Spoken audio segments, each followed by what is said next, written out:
We are ready to begin, so we ask again to please make your way to your seats. Thank you.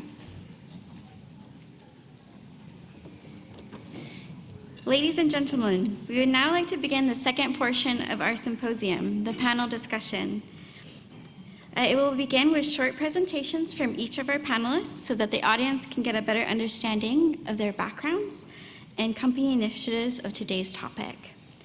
We'll follow with further discussion and we'll conclude with some closing remarks from our moderator. We feel incredibly honored to have the breadth of knowledge that we have on our panel today, as well as the diverse perspectives that each of our panelists bring to this discussion. Now, please allow me to introduce today's participants of the panel discussion. To begin, we're grateful to have moderation from Mr. Hirotaka Yamauchi, President for Research at JTTRI. To the right, and beginning the line of panelists, is Mr. Robert Wirick, Managing Director of Regulatory and International Affairs at American Airlines. Next to him is Ms. Heather Wingate, Senior Vice President of Government Affairs of Delta Airlines. Then we have Mr. Stephen Morrissey, Vice President of Regulatory and Policy at United Airlines. Following is Mr. Shuichi Fujimura, Executive Vice President of International Affairs and Alliances at all Nippon Airlines. Next to him is Mr. Tadao Nishio, Managing Executive Officer of Corporate Strategy and Planning at Japan Airlines. And finally, we have Mr. Akihiko Tamura, whom we've already had the pleasure of hearing from and will not be giving a presentation at this time. I would now like to turn the time over to Mr. Yamauchi. Thank you. I would like to start the panel discussion. I'm Hirotaka Yamauchi, and the President for Research in this institute.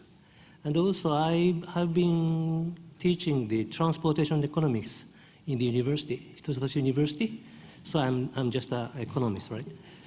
So first of all, I'd like to explain our discussion process.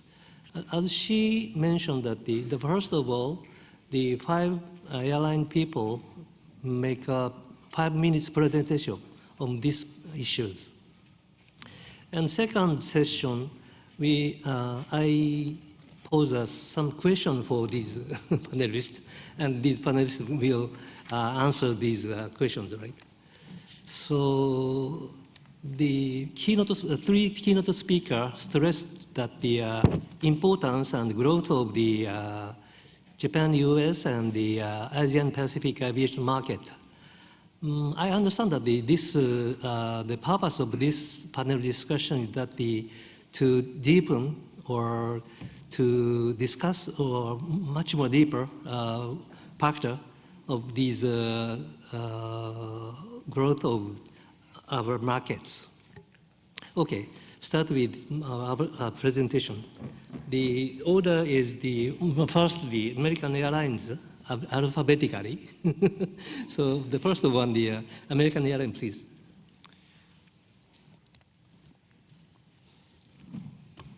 It's okay. Okay, can everybody hear me? Yes. Well, good afternoon, everyone. On behalf of American Airlines, it's truly an honor to be here today to share the stage and the room with many esteemed guests who've contributed in the development of a strong foundation that allows the aviation market to thrive. This is really a great time to take stock of where we're at and where we're going, and we sincerely thank our guests, including Chairman Sakamura and the staff at JITTI for scheduling this event this afternoon. Over the past nearly 10 years, there have been many exciting developments in the US-Japan market, including an open skies arrangement and the opening of Haneda Airport to long-haul international service. It's been well described before by several of the past speakers, so I won't go into it. But as everybody knows, this year, there was an agreement that provided 12 additional weekly round-trip frequencies between the United States and Haneda. And we want to thank both the Japanese and U.S. governments for their tireless efforts to reach this landmark agreement. It will undoubtedly grow the market kind of consistent with the Prime Minister's goals and objectives. Give me a moment to just allow to see how American Airlines serves the market. It's a brief overview and how we participate individually and then in close cooperation with our valued partner, Japan Airlines. Currently, American Airlines operates over 30 frequencies weekly from Tokyo from Chicago, Dallas, Fort Worth, and Los Angeles. Our very first service in the United States to Asia was to Narita, Tokyo in 1987 from Dallas, Fort Worth. So we're fairly late bloomers in the market, but we're doing the best that we can to work with our partner, JAL, to catch up to the market. Slide 2, is it? So given the recent completion of the route case to allocate the new Haneda capacity, American will introduce Haneda service at Dallas Fort Worth and maintain its other daily Narita service, and will operate a double daily from Los Angeles to Haneda. This will be the second consecutive year that American will serve nonstop Las Vegas to Narita in support of the Consumer Electronics Show this coming January. And in the region, American's proud of how much we've grown since 1987. We operate now over 80 weekly frequencies in the region to 7 key destinations.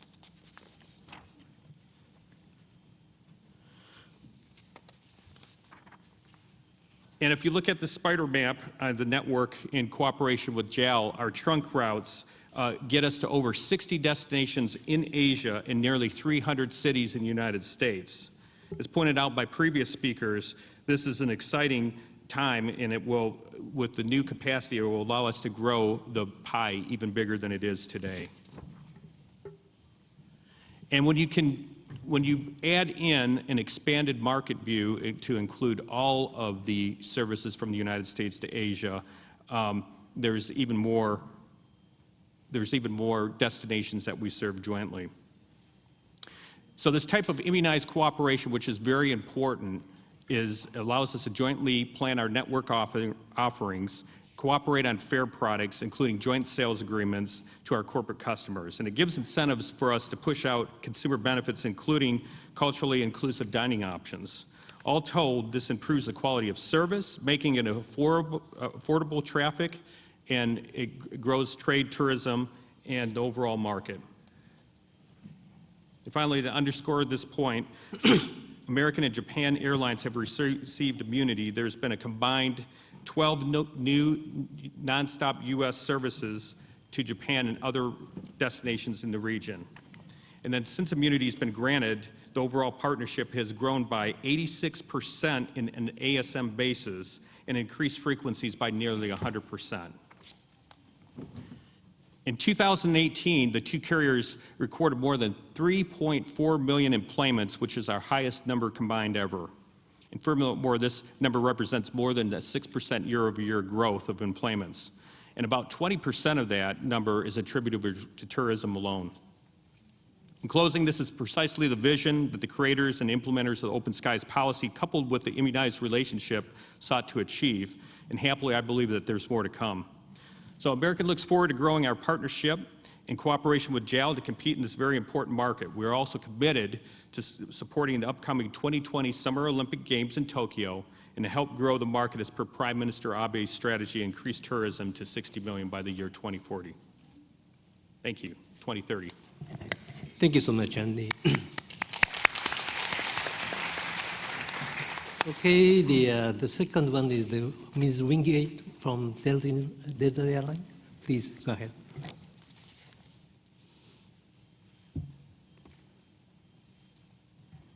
Thank you very much on behalf of Delta to JITTI for including us in this symposium. I'd like to share a few slides with you regarding Delta in Japan and the Asia-Pacific region. First, this is just an evolution of Delta's Asia-Pacific network. Our first goal currently is to offer comprehensive access from the U.S. to the largest business and leisure destinations in Asia, point to point. And secondly, we're committed to leveraging the relationships we have with our partner airlines in Asia to ensure that our passengers are able to reach destinations throughout the Pacific region. As many of you know, Delta does not have a partnership with the Japanese airline, but as you can see from the first part of this graph, Japan remains and has been a core market for Delta. And with the opening of Haneda, which we greatly appreciate coming in 2020, Delta's looking forward to growing travel from the U.S. to Japan and helping Prime Minister Abe reach his 2020 tourism goal of 40 million visitors to Japan.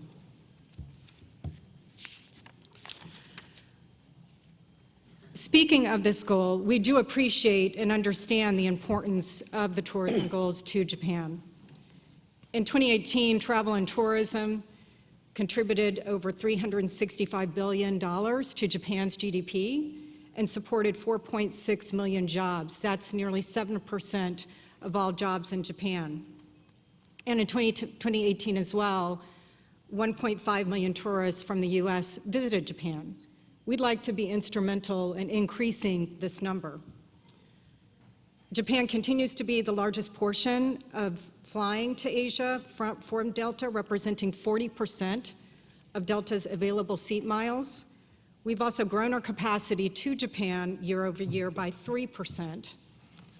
And Delta is also the only carrier to serve Nagoya, the Nagoya market, directly. We also serve Osaka as well.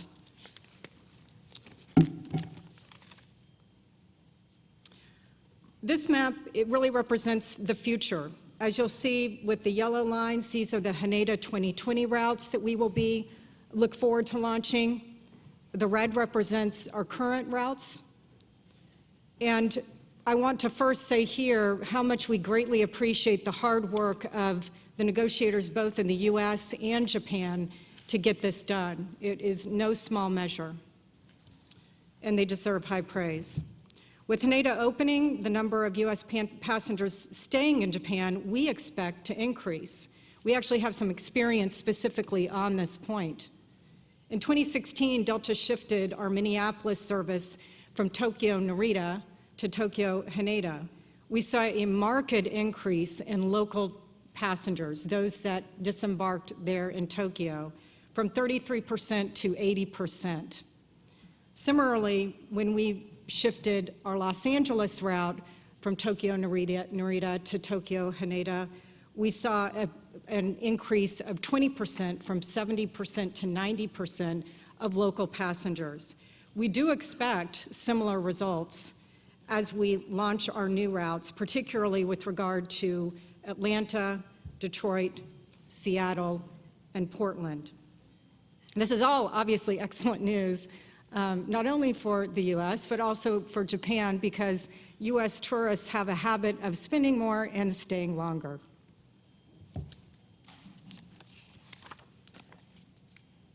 This following slide really is meant to represent the benefits to Japanese travelers into the U.S. It shows that travelers from Japan will be able to reach cities all across the U.S. by connecting via the 7 cities that we will serve for Haneda.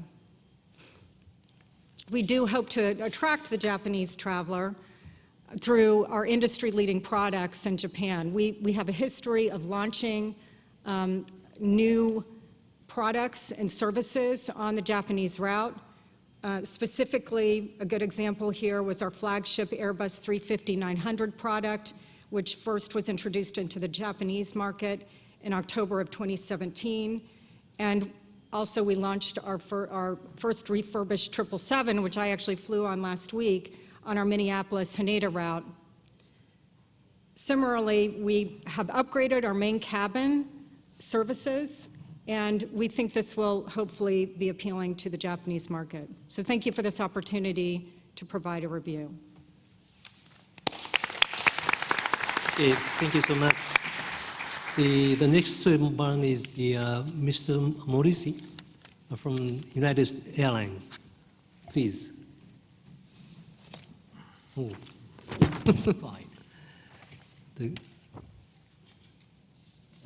I really don't want Delta's thank you slide up.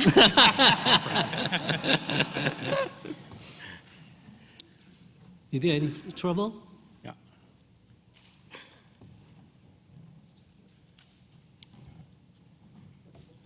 There we go. Okay. That's much better. One of the many challenges on speaking at an event like this, particularly following such a distinguished list of keynote speakers and knowledgeable panelists, is to say the same stuff without sounding repetitive. So I'll try not to do that. I'll try to sound original in my comments here. But one of the things I did want to repeat right from the outset is to thank the U.S. and Japanese governments for all the hard work on the Haneda liberalization. Ambassador Sugiyama, Mr. Hiroyuchi, Mr. Yan, Mr. Short, and your teams, thank you so much for your partnership, for your dedication, and for your vision in delivering this important benefit for our customers. For more than 35 years, United's been a leader in the U.S. Tokyo market. We're the only U.S. carrier to serve Tokyo from all of our hubs, a dedication to Tokyo that no other U.S. carrier can claim. Currently fly 16 daily flights from 9 U.S. gateways to 5 Japanese gateways. Of that total, 12 of the flights are to Tokyo. As an example, United serves Tokyo from the U.S.'s 4 most populated cities, New York, Newark, Los Angeles, Chicago, and Houston. We also fly capital to capital, connecting Tokyo and Washington. That's something only United can do, uniquely able to do that as a result of our international hub here in Washington at Dulles. And by the way, welcome to Washington, those of you who flew in through Dulles today or earlier. United's U.S. hubs represent 52% of U.S. point-of-sale bookings to Tokyo and 48% of U.S. point-of-sale bookings to all of Japan. Simply said, our goal is to serve the right markets with the largest travel demand, serve the places our customers want to fly. One of the things that's been said, and maybe needs repeating, maybe not, is that Tokyo is one of the world's largest markets, population of over 38 million people, nearly double that of New York, dwarfs the population of this region, the Washington region, with a population of 6 million.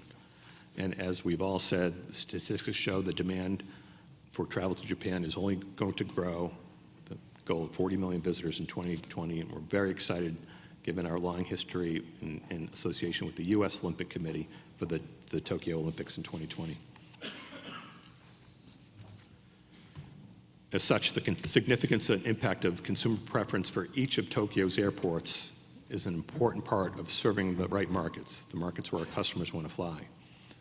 United, uniquely among U.S. airlines, we believe, recognizes that both of Tokyo's major airports offer consumers and communities important attributes.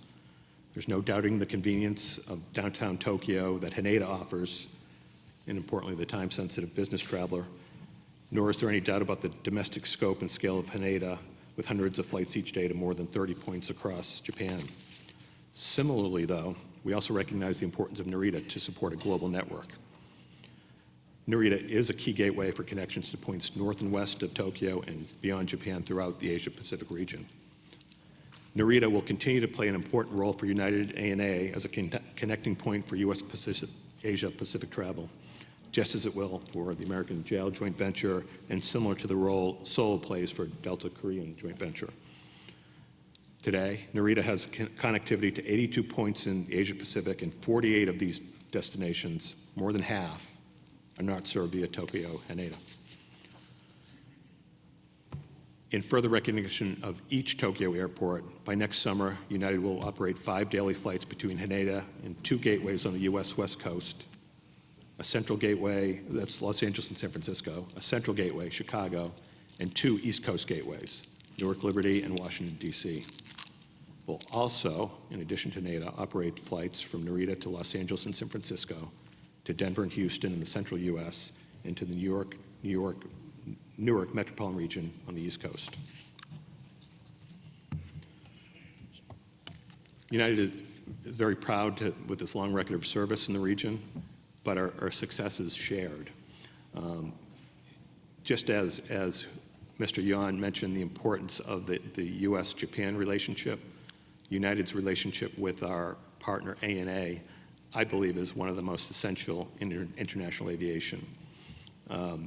Almost 9 years ago, next month, the U.S. DOT issued its final order granting immunity from the U.S. antitrust laws to United and ANA and approval to operate our Trans-Pacific joint venture. 9 years later, we believe that venture is thriving. Today, there's a flight between Denver and Tokyo, whereas in the past there was none. United and ANA operate alongside each other to Houston. The scope of the joint venture is expanded to 66 countries in the Americas and Asia Pacific. We transport jointly nearly 5 million customers annually across our networks and operate 68 nonstop flights between 20 gateways in the Americas and Asia Pacific. So this venture is good for our customers, it's good for competition, and it's also good for our companies. In that spirit of cooperation, we offer a few ideas to strengthen the partnership between the markets going forward. Modernization of aviation infrastructure. Secondly, government-industry cooperation on sustainability and alternative fuels. And we congratulate the U.S. and Japan for working together and being leaders at ICAO in Montreal to maintain CORSIA as the market-based measure to tackle international carbon emissions. And finally, promoting transparency in a regulatory environment that allows innovation and competition to thrive. Again, in closing, thank you to the visionaries for recognizing the importance of the international partnership between the U.S. and Japan, the value of our markets to our consumers. We've worked really well together in the past, and we look forward to decades more of partnership. On behalf of United's 90,000 people worldwide, thanks for your attention today. Thank you so much. And the next is Japanese Airlines. In this case, also the alphabetical airlines order. So please, ANA Fujimura-san.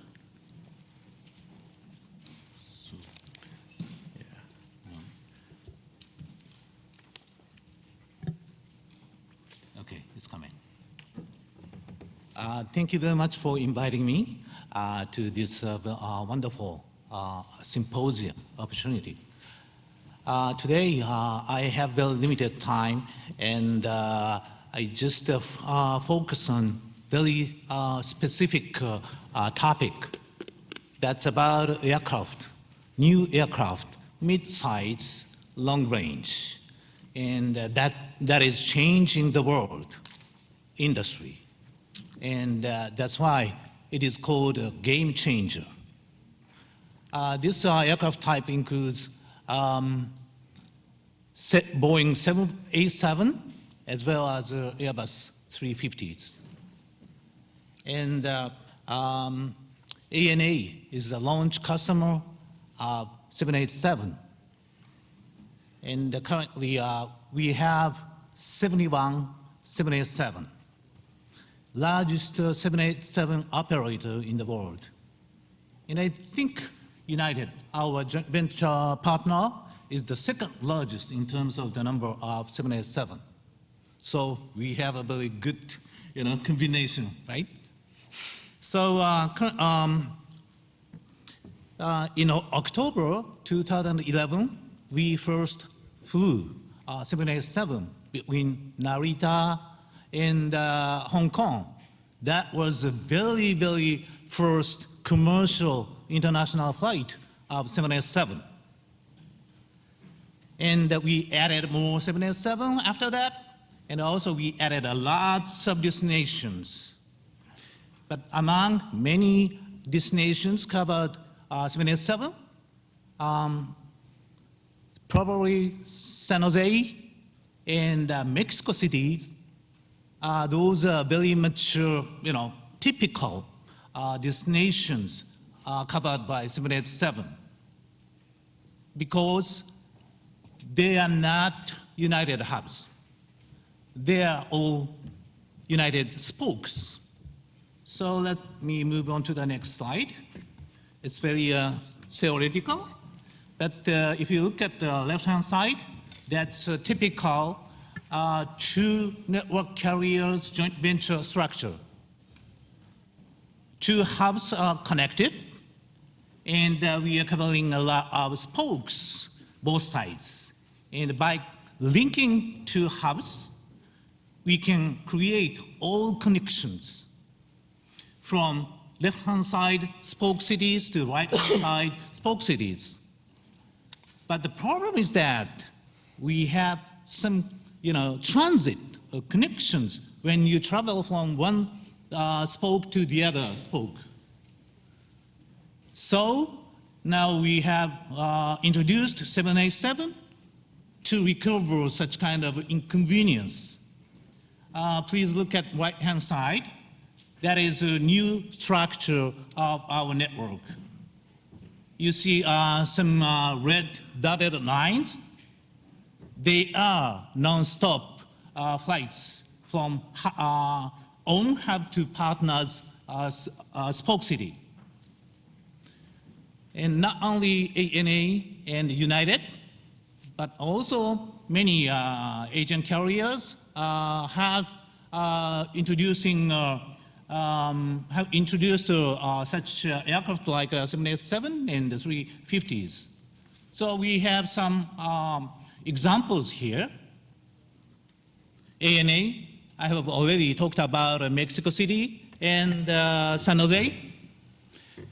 And United had started San Francisco, Singapore with 787. And the Philippine Airlines, they have started Manila JFK. And the Singapore Airlines, they started Singapore, New York, LA, San Fran, Seattle, many cities. So what's going to happen next? That's sort of fortune telling. And we had a sort of a brainstorming discussion session within ANA. And please assume that Airline A, probably a Japanese airline, has a joint venture with Airline B, Asian carriers, Asian carriers. And again, Airline A at the same time has another joint venture with Airline C, that is United or US carriers. Then, if we have long-haul flights with a new aircraft, we can connect Airline C with Airline B, and maybe we will have multilateral joint ventures in the future from two bilateral joint ventures. But that's just an idea, and I'm not sure if it's going to happen or not, but maybe that's one of the possibilities. So that's going to change the industry more further in the future. All right, that's it, my presentation. Thank you. Thank you so much. Thank you so much. And the next to present is the Nishio-san from Japan Airlines, please.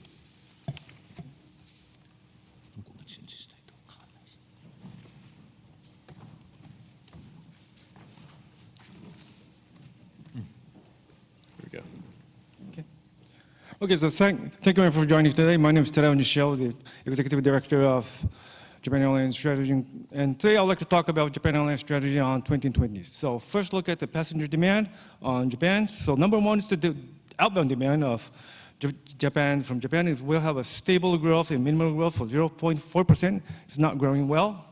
And number two is the inbound demand forecast. We have a continuous growth for 6.1% a year. And on 2027, we're going to have 70% more than the status quo. And then let's talk about this passenger traffic demand between the Southeast Asia and North America. Well, we will have a 6% increase by year. On 2027, we'll also have 68.8% increase demand. So the key issue for Japan Airlines will be inbound passenger and the transit passengers. And then going to the JAL strategy. How are we going to go with this situations? We look to this, Okay, so how many slots are going to increase in Japan? In Haneda, we're going to have 50 flights per day. In Narita, we're going to have 50 flights per day. In Tokyo metropolitan area, we're going to have 100 flights per day. So how are we going to cope with Haneda? Well, first, Number one is doing a business demand and do point-to-point services. And then inbound passenger to Japan, to domestic area, we have 200 flights per day. We can go anywhere in Japan. And as for Narita, we're going to strengthen network strategy through operation and with partners with JAL operations and strengthen transit business between Southeast Asia and North America. And of course, we're going to increase inbound domestic demand utilizing JetStar Japan, and we're going to launching LCCs. And the number of the passengers will be 46% will be non-Japanese, but in 27, we're going to increase to 60%. And let's look at the JetStar Japan's network in Narita. We have a beautiful network over here. JetStar Japan is serving at Narita at 14 destinations, 43 flights today, 8 Sapporo, 8 Fukuoka, 4 Kansai, 4 Okinawa. It's a beautiful thing, and we're going to have a good chance for the inbound passenger in Narita. So we'll see the number of the flights we have in Haneda. We will have a slot growth for 2020, so the international passenger will grow on 2020s. And for the Naritas, we'll have status quo. And plus the green one will be the Zipair, will be the new LCCs, which Japan Airlines is going to launch on 2020s. So as a co-share and the partnership, as Japan Airlines is a One World Alliance members, well, first we put weight on joint business partners, 1 in US, 3 in Europe, and as for the US, we have American Airlines. And also we have co-share partners, 31 co-share partners, and we co-share outside of Alliance, where we can have win-win partnership with other airlines. And this is a portfolio of Japan Airlines, what we have. So vertical one is the fair ranges, and horizontal one is the long ranges. Also, for the LCC strategies on Narita, for the short distance, we're going to utilize JetStar Japan. And the long ranges, we're going to launch Zipair Tokyo. It was launched in 2020s, and we started with 2 aircraft based in Narita. And then I'll give you about the transit passengers. How are we going to cope with the transit passengers? We have 3 strategies over here. Number one is just our products and facilities. We have full-flat business class seat on long haul. And then lounge services. Well, we have renewal lounge at Narita. We have 5 lounges. We have 1,300 seats. Sushi is provided. And then ID infrastructures, we've also changed the Amadeus and smartphone application have changes. So this can give you a good convenience to all the bookings. And also marketing sales, we're going to utilizing joint venture partner channels and distribution channels. And then we could talk about how we're going to cope with this hub and enhancing a new hub between Southeast Asia and North America. Now we give you an example of India. We're now having a co-share with Vistara, and Vietnam we're having a co-share with Vietjars. So having this local destinations, gathering the demand to Delhi, for example, using Vistara's network, and then we're going to make it to Narita. And also in Vietnam, we're going to use the Vietjet network and gather to Ho Chi Minh and Hanoi, and then take Japan Airlines to Narita. And after that, Narita, what's going to happen in Narita, we're going to have, for example, going to Seattle. We're making a co-share with Alaskan Airlines. So if we go to Seattle, we're going to go to the destination, major destination in the West Coast, and serve in a place you go. This is how it goes. And this slide will show you how can we do that. Is we make a structure of time schedule in Narita. 2 frames are created to the passengers between Southeast Asia and North America. For example, for Asia and United States, we have 2 banks. Number 1 bank is these morning banks, and the other one is the evening banks. And from USA to Asia, we have a bank in evening. So we are now intentionally making this time schedule to have this connection flight. Okay? So thank you for your cooperation.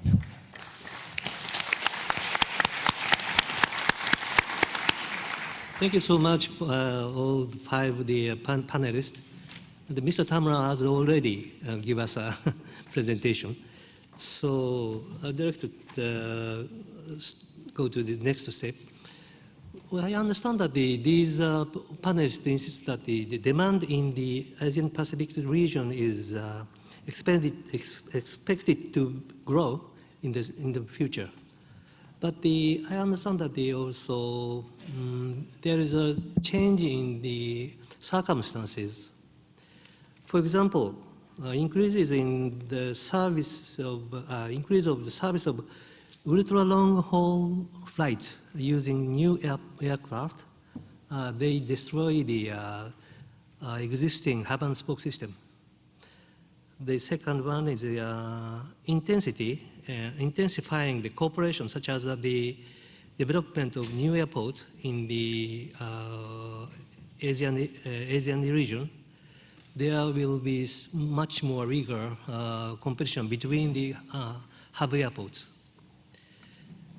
And also, business expansion of the LCC airlines will make some threat on the existing airlines. In such circumstances, I'd like to ask you that the most crucial strategy in the future in this market. So please answer the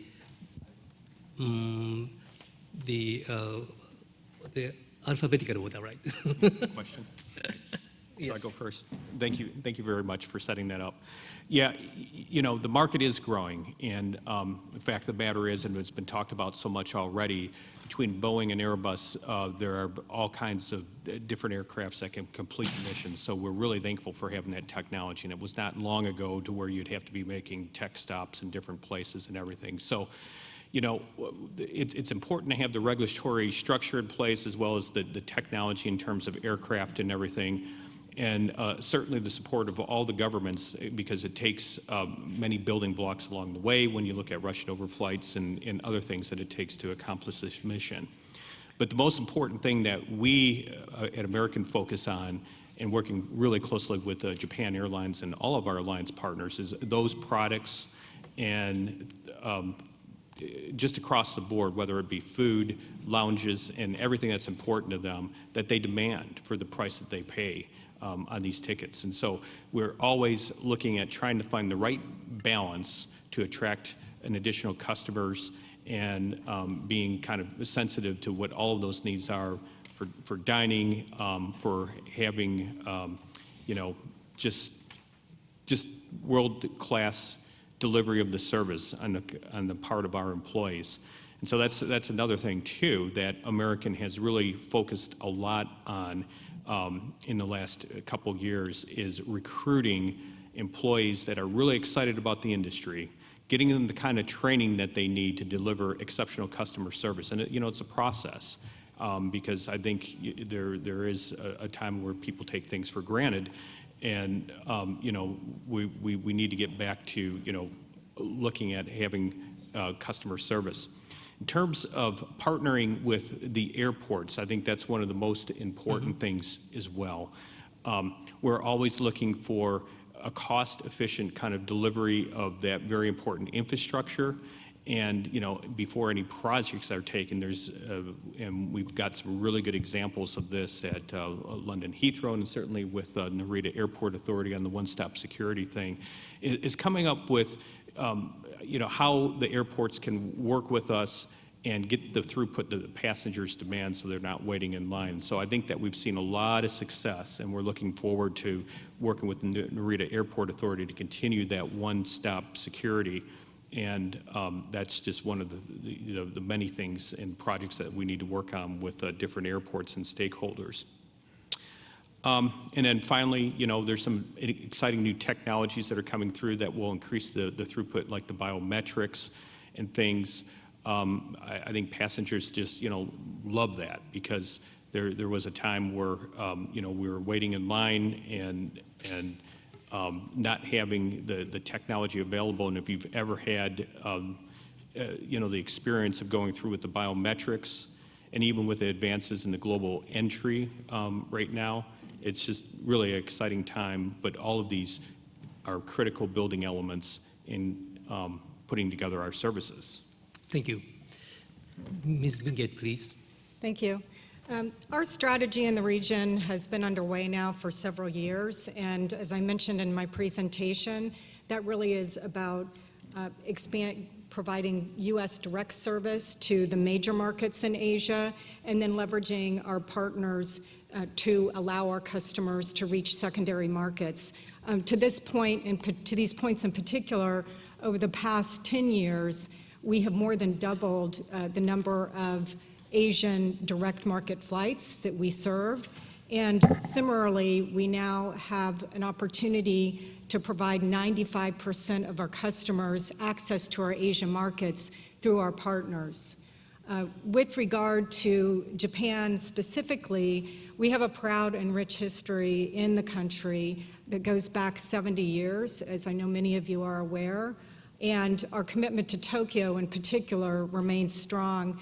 I'll just mention again that Japan specifically is 40% of our available seat miles portfolio within Asia, and Tokyo remains our top destination with 50% more capacity to Tokyo than our next largest Asian city, which is Seoul.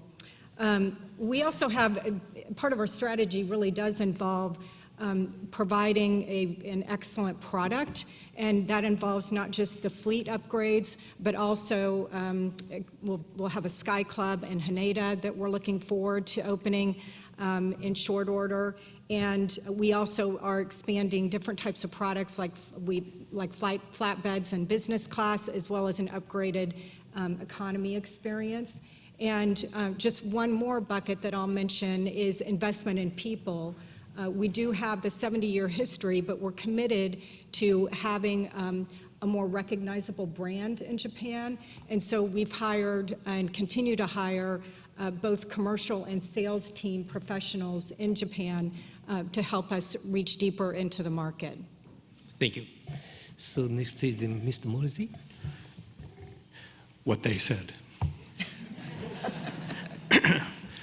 So this is an intensely competitive business, as everyone knows. But there are only so many things you do. One thing you have to do is constantly innovate, constantly adapt. So three things. First is focus on safety. I know it sounds cliche, but we are in a period of the safest period in the history of commercial aviation, and it's important for our customers, it's important for our people that they have confidence that we are the safest airlines in the world.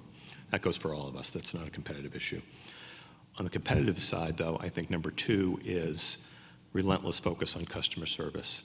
This is something United has been investing in more than ever before in our history.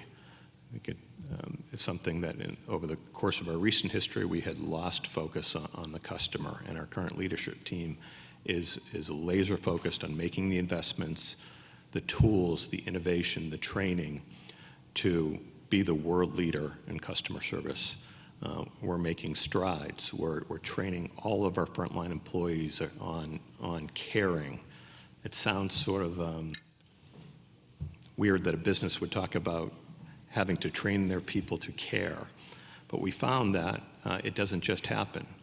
Over our history, we have been maybe more focused on getting our people to follow the rules, to get the planes out on time, to do that checklist. But we've lost focus on human interaction. That's something we at United are focused on restoring. It's also giving our frontline employees tools too. We have a new initiative called Connection Saver, which is using data and technology to decide when to hold flights so passengers won't miss their connections onward. Again, a very important thing in a network business, in a hub and spoke business, the connections matter. They make the network work or not. This technology means that occasionally, when it works, when we have the right information, we have a flight late coming to one of our hubs from an international destination or a spoke, maybe we'll hold that connecting flight, delay it a little longer to allow people to make their connection. It doesn't help our on-time performance numbers. In a competitive business, that matters. But we're finding that it really matters to those people who didn't miss a connection, have to spend a night at the airport or at a hotel, and have a better customer service as a result. Final thing I would say, I mentioned this in my remarks, is serving the right markets, flying to the places people want to go. That's what we do. That's a central part of our Asia strategy, our Japan strategy, our partnership with ANA, and we're going to continue to do that as well. Thank you so much. The next one is Fujimura-san. Sure. Well, in terms of the ultra-long-haul range aircraft, I do not think it's going to destroy traditional hub and spoke models, because currently we are covering more than 500 cities in North America, Central and South Americas with the cooperation with United Airlines. And I do not believe that we can cover all those 500 cities with non-stop flights, of course. So we still need hub and spoke systems. And in addition to that, we will serve the middle-sized market with long-haul middle-sized aircraft.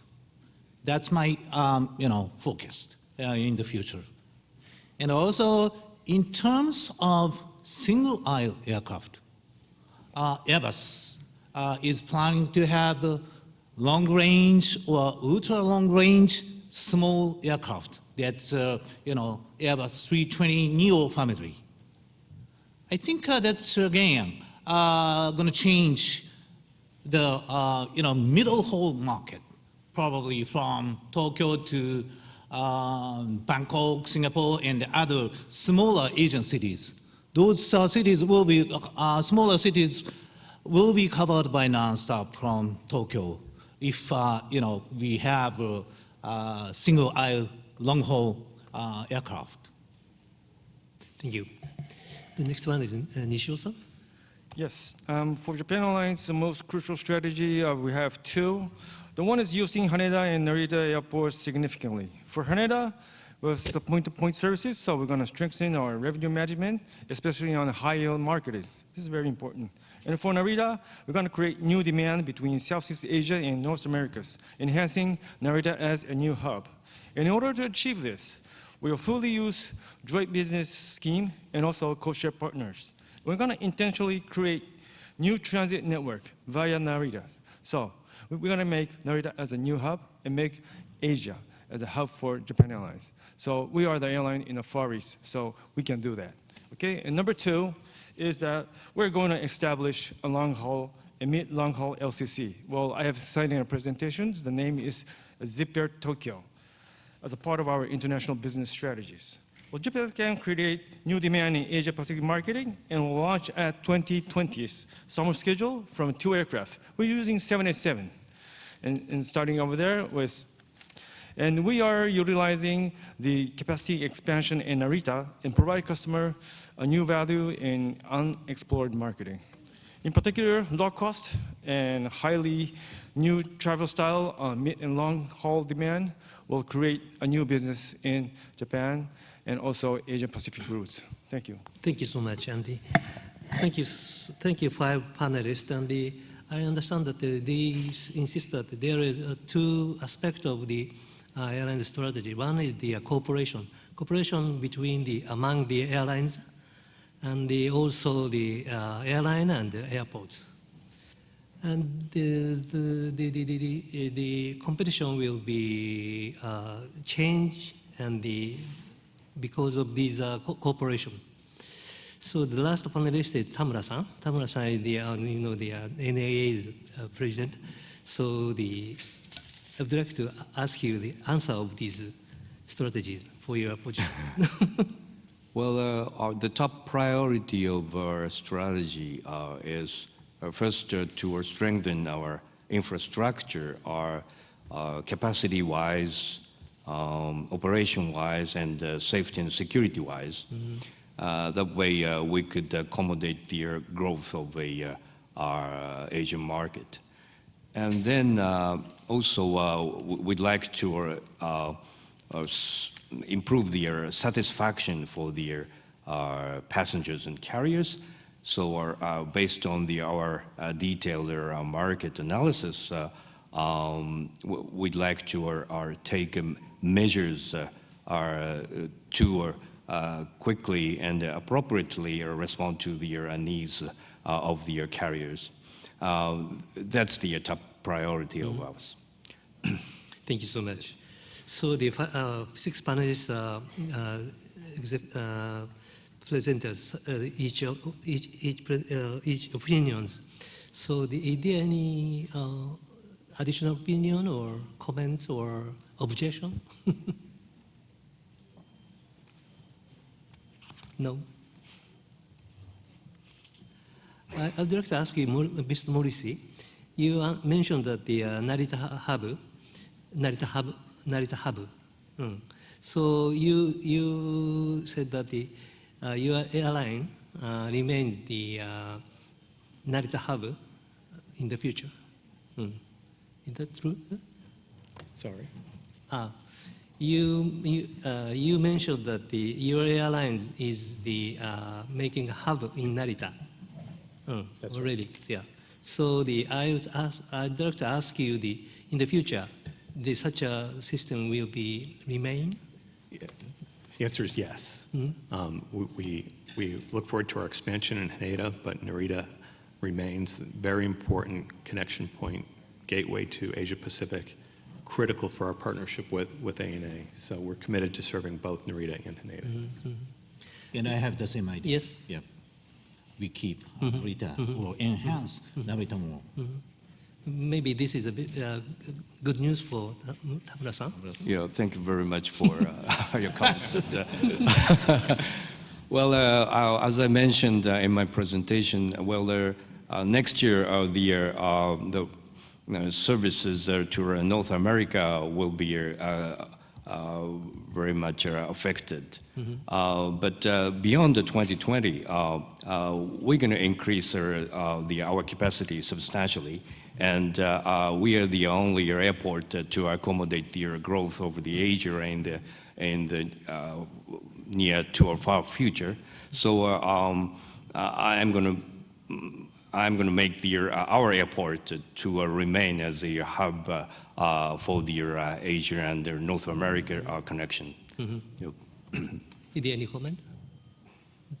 I think consistent with the strategy pointed out by Japan Airlines, American will continue to collect and distribute traffic from Dallas-Fort Worth Airport to go to the many points that JAL will be serving out of Narita. So I think that's good news, and we'll continue to look at Narita when the new capacity comes on board, and it will continue to be a key part of our strategy going forward. Thank you. Any comment? It's okay. I'm very satisfied because I was born in Narita City and grew up in Narita City, so I love Narita Airport. It's okay. The second, we are going to the second question. So we heard that your crucial strategy. Doing such strategies, is there any concerns or issues to be watched, or expectations and directions? Please answer my question. In this question, the first answer is Fujimura-san, please. Sure.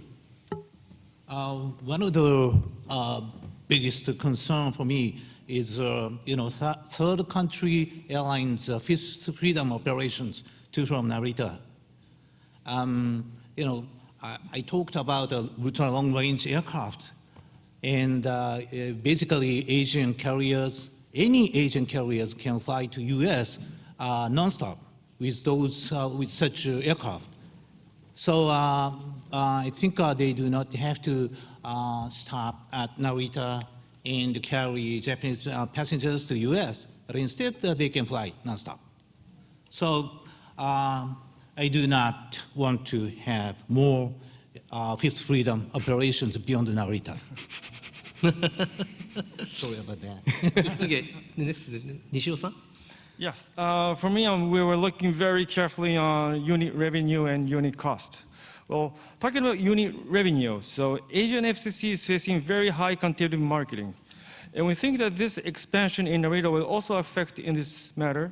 And therefore, JAL have to make several challenges not to affect price competitions.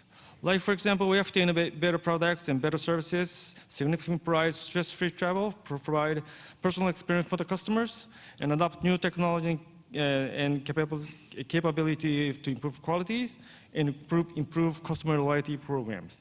And to do that, we need a great investment. So first we have to look for carefully about our yields and also look about our investment unit costs.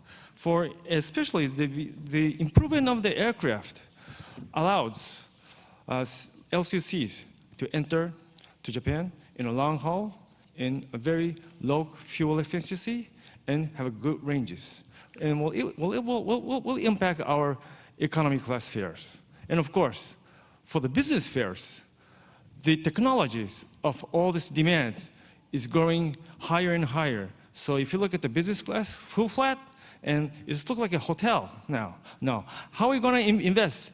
For the upper class, we need a great investment. And moreover, this cycles to renewal these furnitures or like these cabin interiors usually was taking 7 years, but now it's changing to 5 years. So technology is also improving, also customers' requirements improving, and that impacts our investment. So we gotta have to look at our unit cost and also revenue cost. Yeah, this is our contention. Thank you so much. The next one is, please. Yeah, as pointed out by my partner, Japan Airlines, cost is always an imperative in this business, and we're always looking at lowering our unit costs while increasing our unit revenues. So it's always a hard balance to achieve. And one of the things that American Airlines is working on still, having gone through a recent merger with US Airways, is optimization of some of our back office IT systems.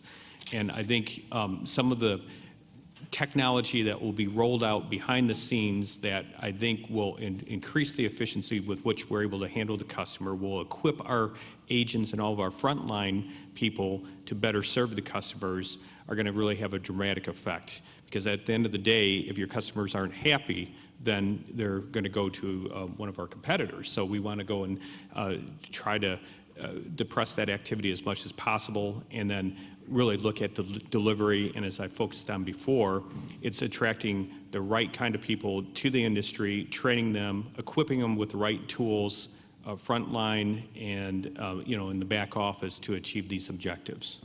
Thank you. Please. Thank you.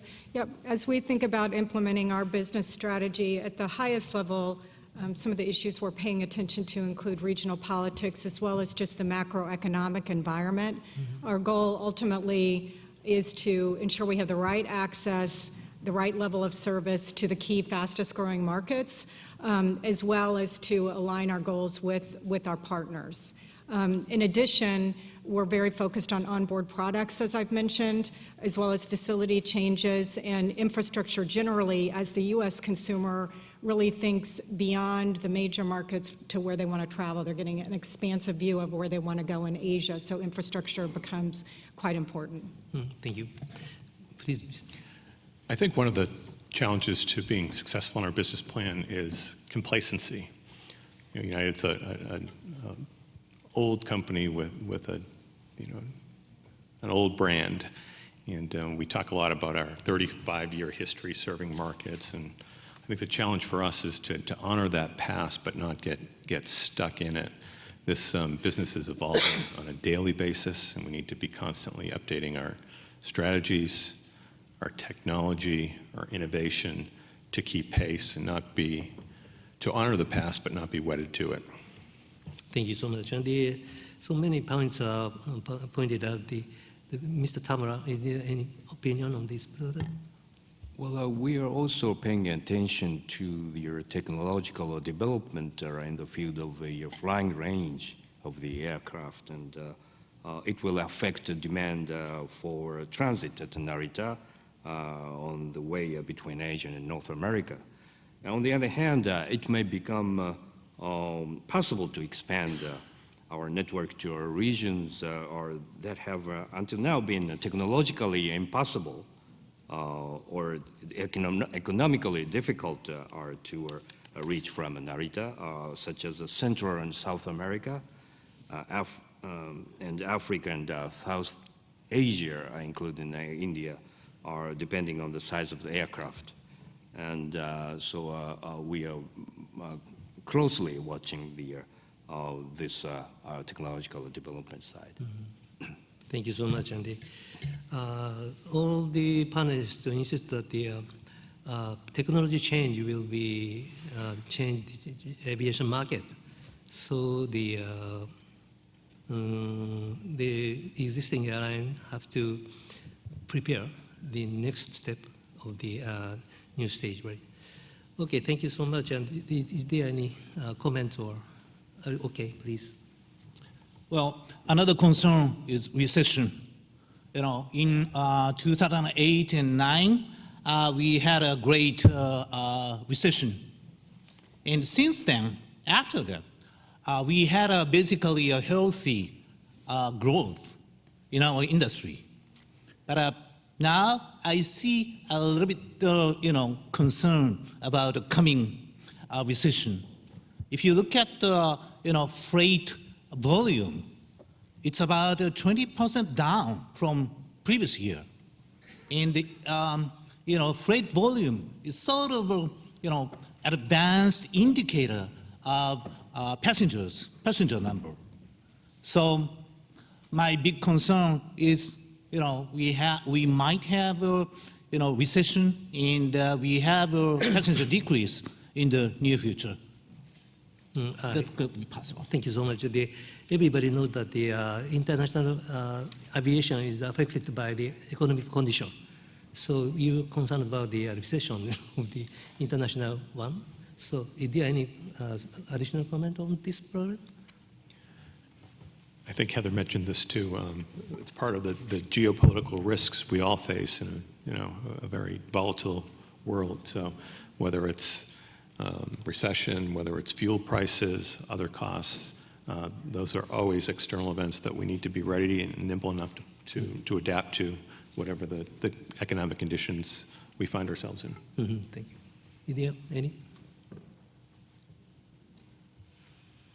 Okay.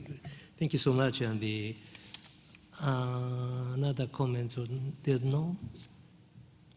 We hope discussion about among the panelists? No?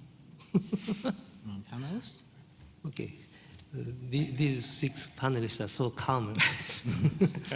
Okay, we have some time to discuss with the floor audience.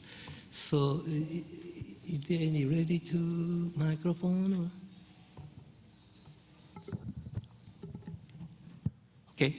Okay, so do you have any question or opinion on the panel discussion? Please raise your hand. Oh, please.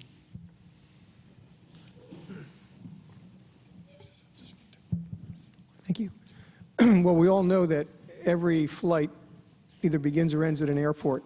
And it seems that over the last number of years, the amount of spend on airports outside of the U.S. has really dwarfed what's going on within the U.S. Do any of the panelists see that as a problem for the United States in terms that we seem to be lagging behind the development of new airports? And is that going to have an overall impact on sort of tourism's coming to the U.S. as opposed to tourists leaving the U.S. and going to these brand new facilities that are being built around the world, including lots of them in Asia? Mm-hmm. Well, you maybe I can start that out. Maybe in the past there's been some lag in investment, but we've all seen a lot of construction at LaGuardia Airport in New York, and certainly where I'm from, Dallas-Fort Worth, with Terminal D and all the enhancements that have been done, the refurbishing of the clubs and everything. The partnership with the airports has been really strong on this side. So I think we feel pretty good about putting in better facilities and working with the airports to do cost containment at the same time. So you have to strike the right balance. There's some airports that are brand new, in Beijing, for example, and that is just going to be a world-class airport for those carriers who choose to serve there. And so certainly, that kind of a new airport probably dwarfs the investment that's being made on the U.S. side, but I feel pretty good about the investments that we've made in our partnership with Los Angeles, at New York, certainly Chicago, and Dallas-Fort Worth, and Miami. So there's a lot going on with airport development here in the States. Yeah, I would just echo some of the comments that my colleague here mentioned. At Delta, we are one of the benefits of a strong economy that we have had since the recession is that we now are in a position, all of us, I think, to put major investments into the product, and that includes infrastructure investments. Over the last 5 years, we put $7 billion into airport infrastructure, and we have $12 billion on the line now. That includes the LaGuardia upgrade, but also airports like Salt Lake City and LAX and Atlanta as well. So I think perhaps we've been in a catch-up mode, but I think we're getting there. I agree and would add that in addition to the physical infrastructure, we're also very focused on the airside infrastructure, air traffic management.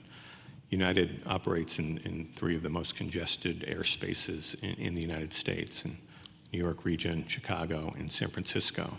Our issue isn't airport access. Our issue is really airspace, and it's not unique to those 3 airports.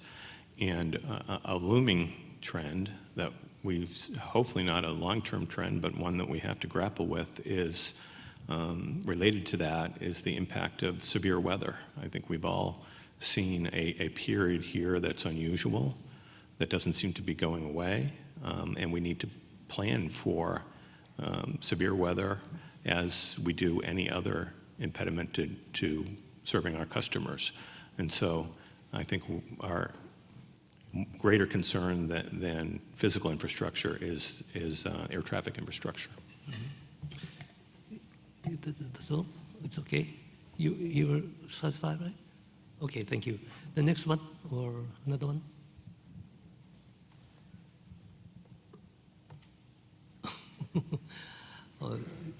This is just like in Excuse me. I wonder, with all this airport expansion programs that you're planning, are you trying to also increase the number of electric service vehicles at the airport as part of your program, and also providing for possibly, if people who drive in and park their vehicle at airports, providing for an electric vehicle charging station that will meet, sufficient needs for all these incoming vehicles? Well, we have already invested in the electrical charging devices for our iPhone or smartphone users. And we have to think about their investment in their facility for their electric cars or other advanced or less, environmentally friendly vehicles. And so I think the balance of the cost and performance is very important for the airport. And basically, in the field of that kind of customer services and our safety and security or investment will not produce the kind of revenues or instantly, but we have to invest heavily in that field, I think. Oh, it's okay, right? Yeah. Yes, it's concerning about the electric vehicle also, but we're talking about the reduction of CO2 emission measures will become the major issue of our industries in the future. So we have to accelerate changing a replacement of the new aircraft, which reduces the CO2, and also this kind of electric vehicle. But the problem is, it's quite expensive to buy in Japan. So we need a lot to make the price down. Okay? Thank you. Okay, thank you. Yeah, I would just add too that, as far as sustainability goes, that carriers have the greatest incentives to decrease emissions. And I think, overall as an industry, we've done a really good job at that. We've got to get the news out to kind of compare us versus what others are doing.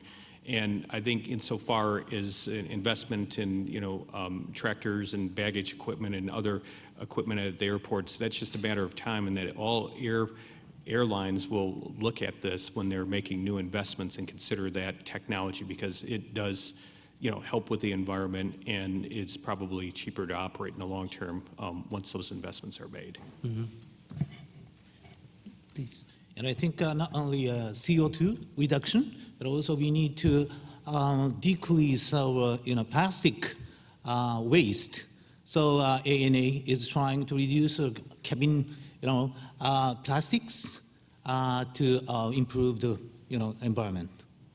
Mhm. Thank you. So just to make a next question, feel free to raise your hand. Oh.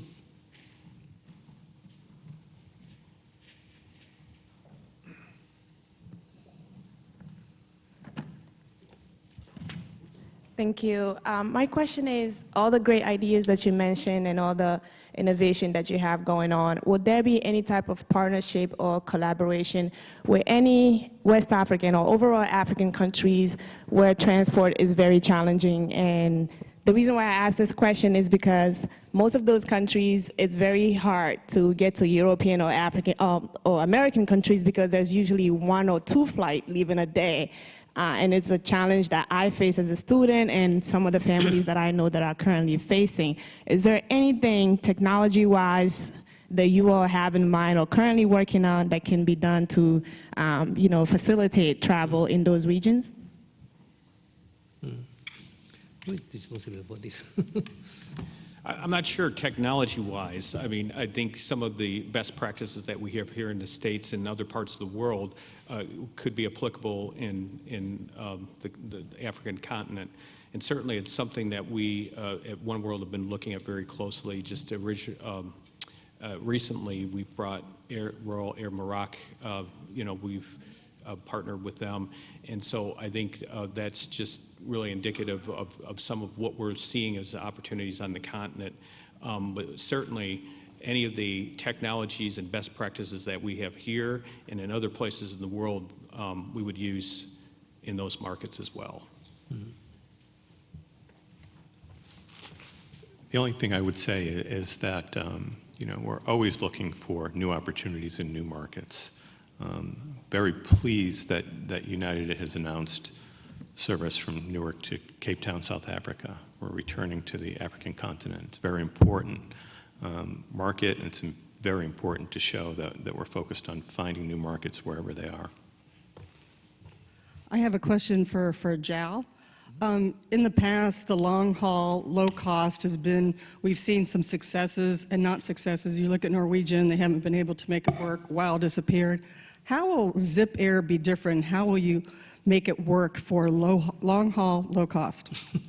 For the Zip Air, yeah. For the Zip Air. Okay. Well, the name is JITTI Tokyo, and the code is we use the Zip Air. So first, what we need is the chances is this Mr. Tamura in the speech is this expansion of Narita's operation time. So we can operate by that time expansion. We're going to have a midnight flight and red-eye flight also. So by utilizing this aircraft in midnight, so like aircraft utilization hours is around 16 hours, and we're going to have more than that. And of course, the density of the classes, but if it's a long haul, so when we make it very small, well, it will give the unsatisfaction to the passenger. So still making like 8 abreast or 9 abreast on the economy. But the most important thing is that there's no player in Japan who operates the long haul. So I think this blue ocean market will be a chances. Is it that way? Okay. The blue ocean market. Yeah, there's no one who have challenged this marketing. So first we'll challenge the marketing, and then we'll utilize the aircraft utilization and use the red-eye flights and that. So we're going to have a good opportunity. And like when we decrease the prices, like Hawaii or Honolulu, every person wants to go over there, but the price is a little bit high in Japan marketing. So if we decrease the market, well, I think potential market will come. I was in a JetStar Japan and operating domestic flight from Narita. And at that time, no one can imagine that we'll have that kind of a network. And when we decrease the fare, half of the full carriers. Well, Narita, we have a flights, which I mentioned, and we have a good network over there, and the load factor is around 80%. So I think decreasing the prices, utilizing the aircraft can have a chances to have a win over there. Okay, thank you. Is there anyone? No? Oh, please. It's a question for Mr. Morrissey and any of the other panelists care to respond. Can you talk a little bit about your plans to begin using sustainable fuels on some of your routes? I'd be happy to. So United has made the decision to be a leader, to be forward-looking in the space of sustainable aviation fuels. We have partnerships with manufacturers. We're currently flying on a small scale out of Los Angeles aircraft with blend of sustainable aviation fuels. We have other plans in the works. I think we've made the calculation, though, although there are a lot of economic challenges in the marketplace, it's a critical part of our commitment to meeting our sustainability goals that we need to meet to be good global citizens. But also, this is an area where our customers, our shareholders, and our employees are all demanding forward-looking action.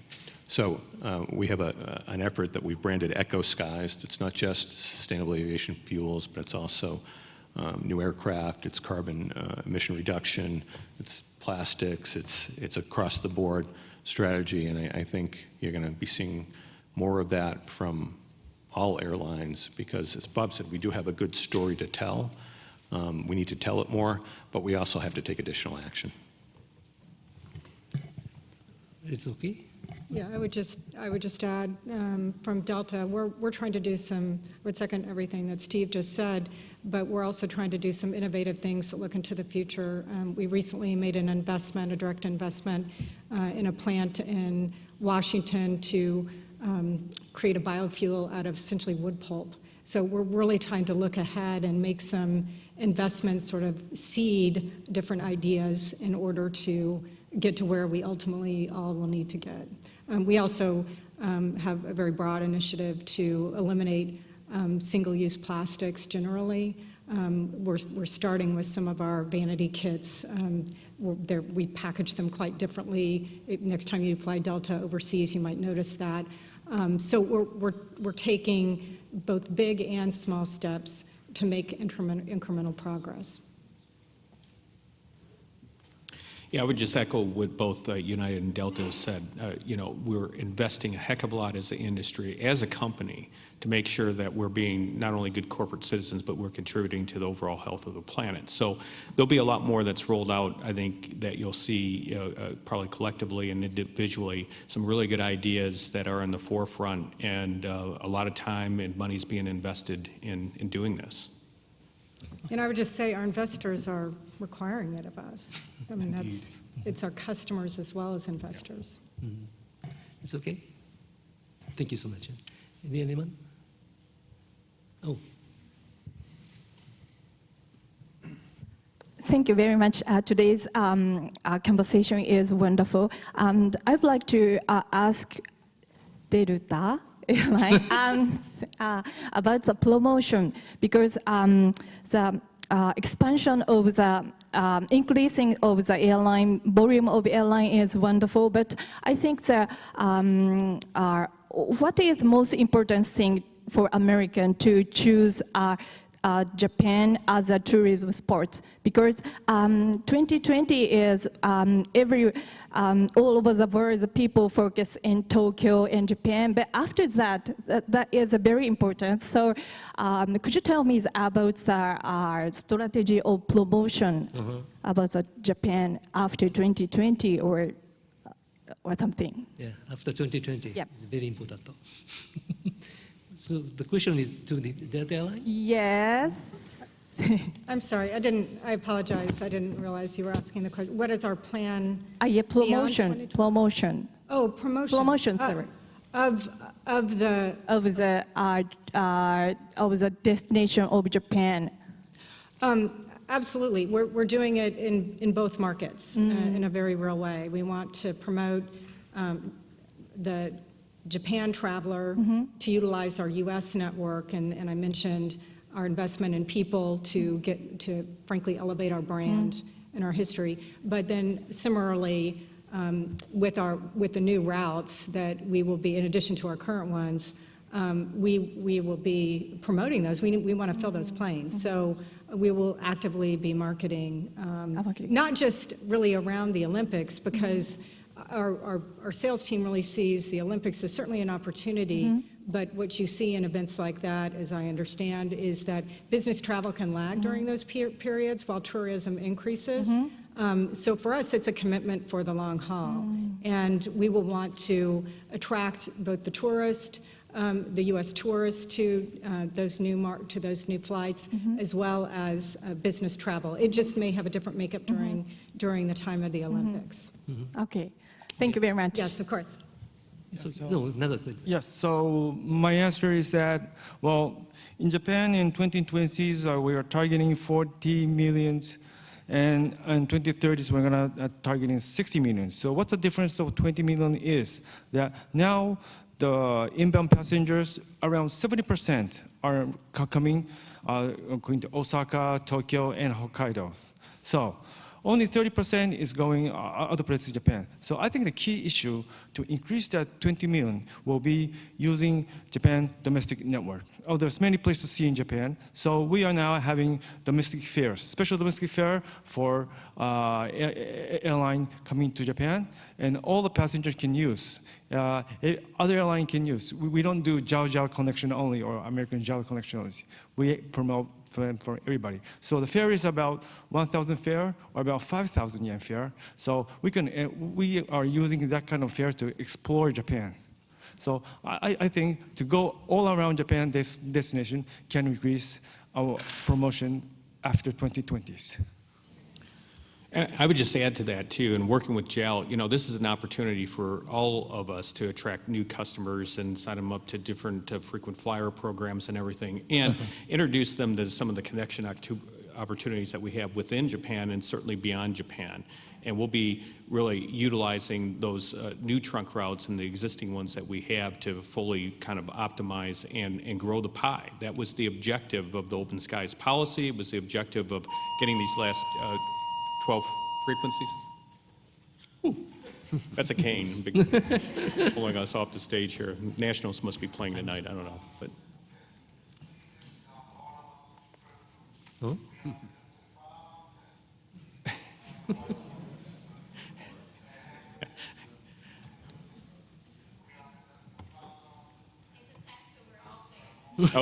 Okay. Okay. Someone must not have liked your answer, Bob.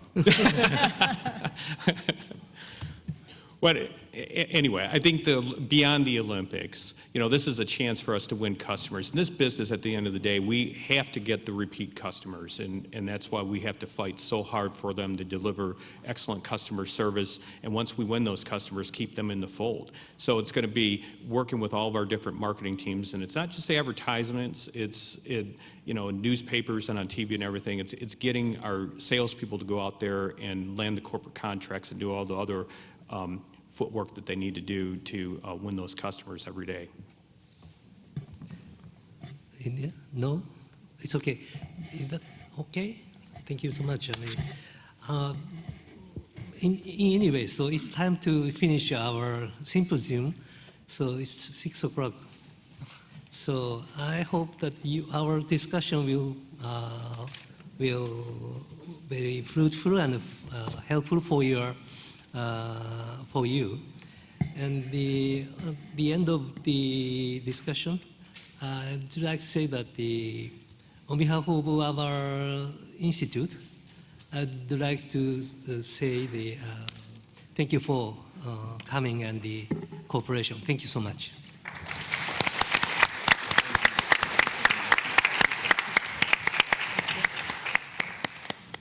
Thank you so much again to our moderator and panelists. Please join me in one more round for all their thanks. Thank you so much.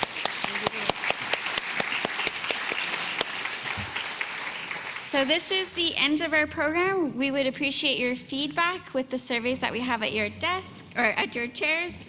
The content of this symposium will be on our website in the next few days if you'd like to view it again. If you'd like to stay informed of our future events, please join our mailing lists or join our Facebook and Twitter at JITTI USA. We are hosting a reception in the foyer behind you. Thank you very much for your time. We hope you have a pleasant evening. Thank you.